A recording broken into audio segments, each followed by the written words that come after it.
So in this video, we're going to be looking at the last part of topic 1.2, is the explain to, and we're going to be making and analyzing a box plot this time. It's probably been a while. You've probably seen a box plot before, but it's probably been a while since you have done one. So let's take a look at what that looks like. So first of all, I'm going to look at just what does it say right in here under explain to. So a box plot is also known as a box and whisker plot. It is based on 5 key numbers: the minimum value, the first quartile of the data values, the median, which is the second quartile of the data values, the third quartile of the data values, and the maximum data value. Basically, the next part's saying, hey, the calculator can do all the work for you. So that's what it's going to do. Let's refresh our memories from probably middle school or algebra 1. This is the thing that looks kind of like this. I probably could use a little bit more space. So it divides it into 4 sections. And even though the 4 sections are different lengths, each one of those sections is worth 25% of the data, no matter how it is split up. So that's going to be important as we keep going here. So we are supposed to make a box plot of the mother's ages from Explore 1. How does that box plot show that this distribution is skewed to the right? Okay, so we're going to go back into Desmos. So I've got my mother's ages up again. I've got that data. And instead of typing histogram like I did in the last one, lo and behold, we type box plots. Okay. And I got to tell it, I've got to enter the data set X sub 1. Okay. Now notice something came up on my screen there. Okay. It doesn't look very good. That's not super helpful. And I didn't want X sub 1. That's because I typed in the wrong thing. How about Y sub 1? Okay, but I still don't see my data. I'm going to have to find it. So I'm going to go to my settings. I look at the data, and all the data is like in the 20s and 30s. So I'm going to use that in my settings. I'm going to go to the y-axis. I probably don't need anything low. And I could probably stick with just 6. It's going to be just fine. And then the x-axis, I probably want to be at like, I don't know, 25 maybe to let's say 40 and see what that does for us. I'm going to go ahead and shut my camera off here. All right, that's good. I could probably look at bringing this from 6 to like, I don't know, 4, and that might just help a little bit. All right, so there's the picture of my data. I can, if I want to offset this a little bit more, I can move it up too. It doesn't really matter where it is located on the graph. It's not going to give you any extra data. It's just the position. If you wanted to mess with the height, you can mess with the height. I don't think messing with either one of those really does us any good one way or the other. But that's the picture of our data. So again, if you want to grab that picture of that data, you click up here at Share Graph and Export Image, and you can put, instead of sketching it in your homework, you can digitally add that to your homework assignment work if you'd like. So I'm going to insert that into, not printout. I'm going to insert picture from file. I'm going to grab that last one. All right, so there is my picture. I'm going to probably shrink it a bit. Okay, so there's the box plot of the data. So how does the box plot show that the distribution is skewed to the right? Well, we'll notice on this one that the slightly wider part is to the left, and the whisker on the right, okay, is larger than the whisker on the left. So that means where the longer tail is, that means that that's skewed that direction. So it's skewed to the right. So I'm going to type that out a little bit, hopefully more. This is the formal way that they want it typed out. So, so just in case this comes up in the homework, part of box to the right is slightly wider than box to the left. And the whisker, I put it in quotes, the whisker on right is longer than whisker on left, so skewed, and I'm not using very good proper English, to the right, because the whisker is longer on the right. All right, so suppose one of the mother's ages is chosen at random. Based on the box plot and not the original set of data, what can you say is the approximate probability that the age falls between the median, 30.5, and the third quartile, 32.5. So let's talk a little bit about where we're getting our data from here. So this is the indicator of quartile 1 here. This is your median, and that's quartile 3. Okay, so you have to figure out between the median and the third quartile. And remember, each one of these chunks is worth 25%.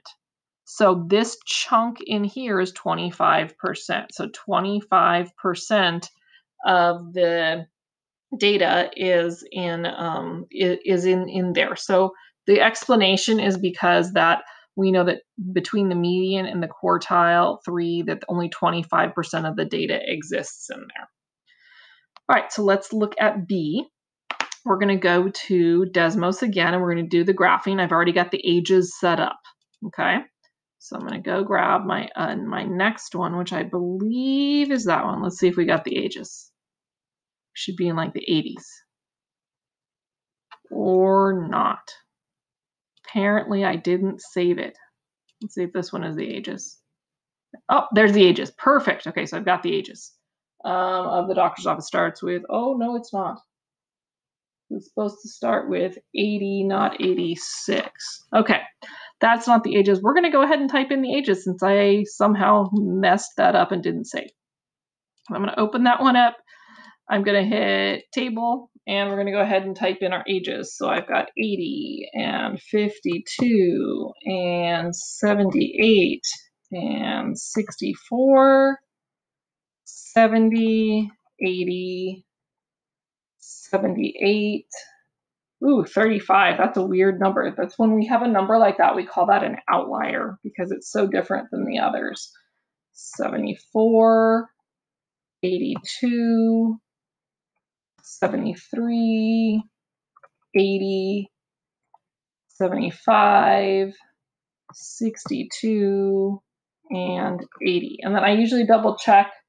There's 1, 2, 3, 4, 5, 6, 7, 8, 9, 10, 11, 12, 13, 14, 15, 16. I'm going to check. 1, 2, 3, 4, 5, 6, 7, 8, 9, 10, 11, 12, 13, 14, 15, 16. Perfect. And I'm going to hit save this time so I don't lose my data table. All right, so we're back to box plotting. Box plot. Okay, and I want the values in x sub 1. Okay, again, I don't see any of them. I know the first one was like in the 30s, so I guess my y-axis I can go to 0.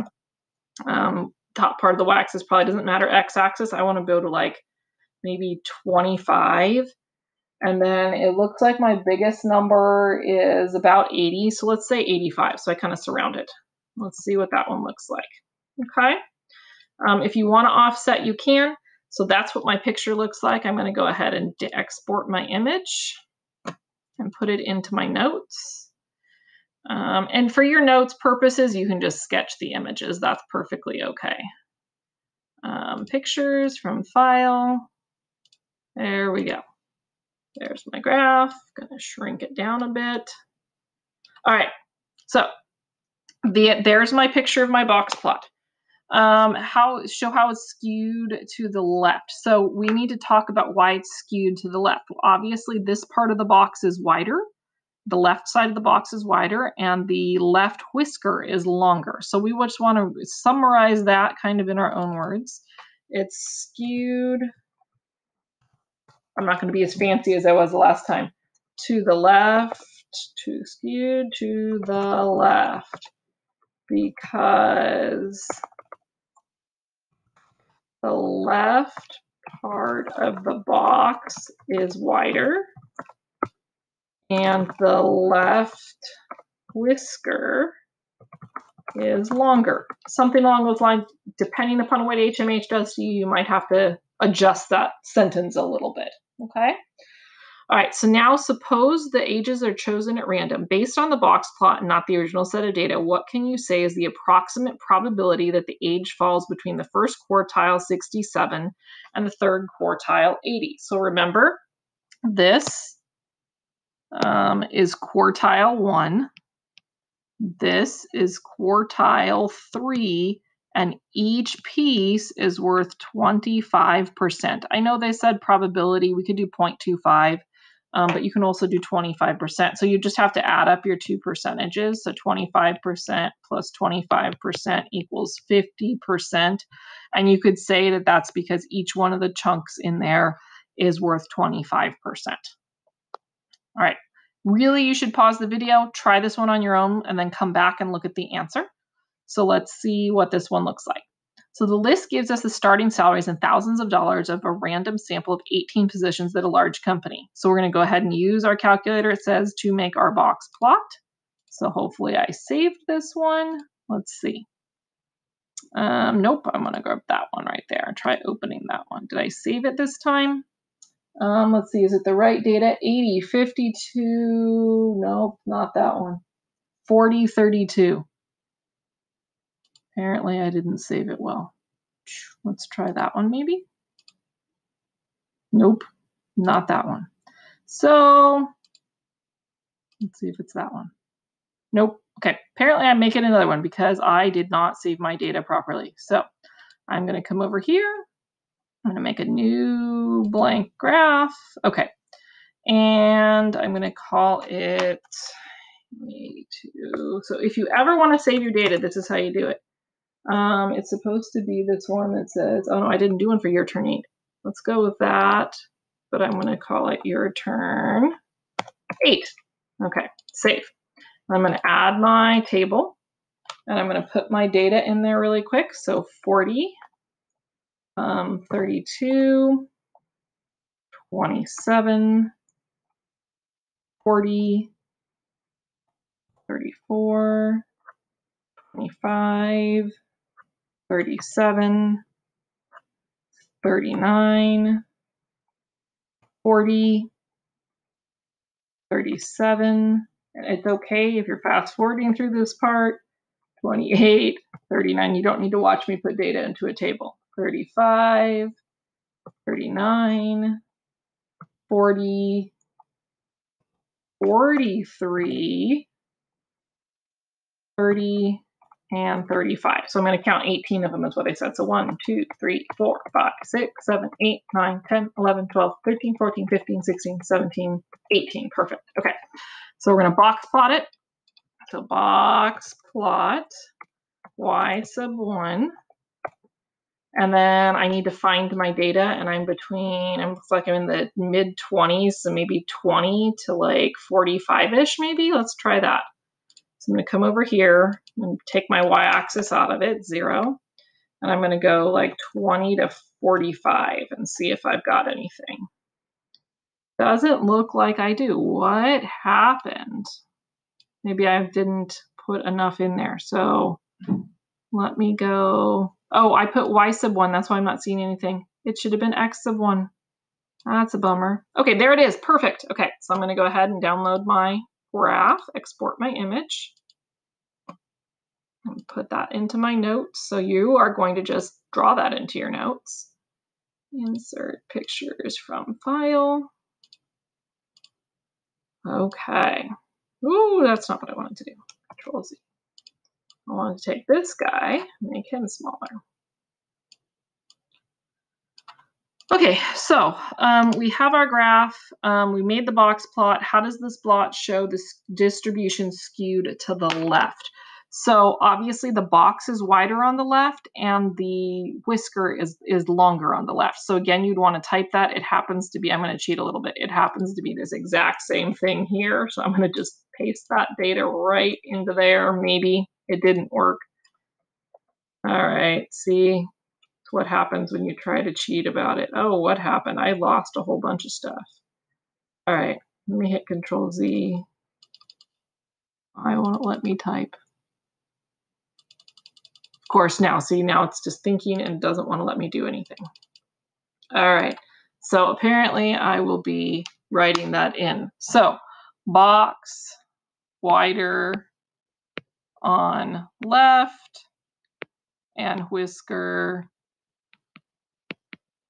longer on left, so skewed left.